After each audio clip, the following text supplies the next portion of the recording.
В данном зеленом стационаре у нас находится в наличии 13 кислородных концентраторов. У нас в каждой кровати проведены электрические точки, где при необходимости у нас уже будут подключаться посетители данным концентратором. Так оборудован дневной стационар в жилмассиве Арча-Бишкек. Здесь 64 койки. Могут увеличить до 120, как это было летом. Тогда этот стационар принял больше 9 тысяч пациентов. Большинство приходили для того, чтобы им поставили капельницу, говорят здесь. Остальных консультировали. По Ленинскому району столицы подготовили 5 таких стационаров на 277 мест.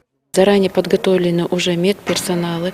Каждый дневной стационар закрепленный за поликлиниками. В Ленинском районе обслуживается 6 поликлиник и определены определенные врачи, медсестры.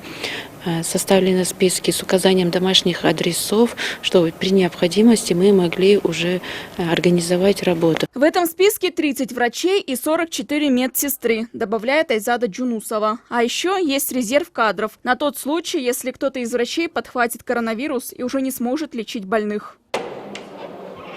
Это дневной стационар, который организован в школе номер 96. Она находится на территории жилмассива Аккурдо. Здесь 30 коек и 7 кислородных концентраторов. Между тем, здесь пока не планируют размещать пациентов с коронавирусной инфекцией, ведь в школе идут занятия. В мэрии говорят, что если вспыхнет вторая волна заболеваемости, то этот стационар откроют при необходимости. Отметим, это не единственный стационар в Бишкеке, организованный на территории учебного заведения. В планах муниципалитета переместить их в другие учреждения, например, в поликлинике. Летом на территории Бишкека, напомним, было открыто 13 временных, дневных и ночных стационаров на 1173 места. Когда пациентов стало меньше, их просто законсервировали. Сейчас в мэрии говорят, что могут их подготовить к приему пациентов за несколько часов. Оборудования у нас сейчас достаточно. С лекарственными препаратами тоже проблем нет. С СИЗами у нас проблем нет. По линии БТУ-фонда закуплены полностью. На складах имеется. Там порядка 80 миллионов. На это средства закупили СИЗы.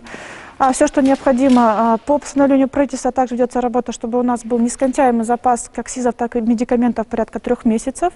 По 500 мест на каждый район. Именно столько планирует муниципалитет организовать коек для пациентов с коронавирусной инфекцией. Стационар, который размещали во Дворце спорта, сейчас под вопросом. Зимой там, возможно, будет холодно.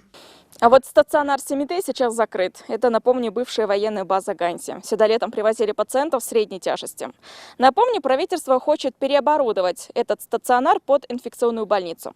Об этом пресс-служба Кабмина сообщала еще в начале августа. Дополнительное оборудование, усовершенствованные реанимационные и приемные блоки – это все в планах.